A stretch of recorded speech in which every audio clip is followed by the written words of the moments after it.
Почитувани граѓани, антикорупцијскиот тим на СДСМ објавува нов скандал во ЈП државни патишта, тежок, речиси 4 милиони евра. Точно 3,8 милиони евра пари на граѓаните завршуваат во хонорари и до 25.000 евра месечно, најголем дел од нив странци. Преку тендер во ЈП државни патишта на Коце Трајановски исклучен договор за техничка помош.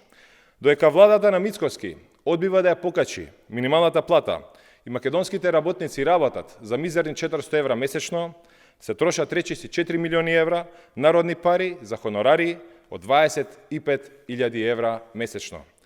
Со одлука на Коце Трајановски, ЈП годишно ќе плаќа околу 950.000 евра за само 13 експерти. Па каде е овде логиката?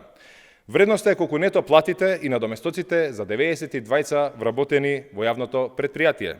Ова е голем скандал. И уште еден пример за криминални тендери. За 4 години ангажман, тим лидерот од овие експерти ќе добие 550.000 евра. ВМРО им дели милиони, и тоа на експерти, додека македонските работници се отпуштаат од работа и над 1500 работници ќе останат без работа токму поради Мицкоски. Кој ги одредил овие астрономски хонорари? Како е можно да нема пари за македонските работници, а има за привилегирани поединци? Кој профитира од ваквите договори?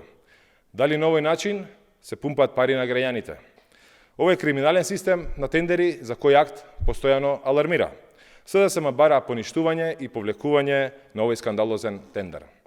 Бараме испитување на потребата, критериумите и на целата постапка. Одговорност мора да има.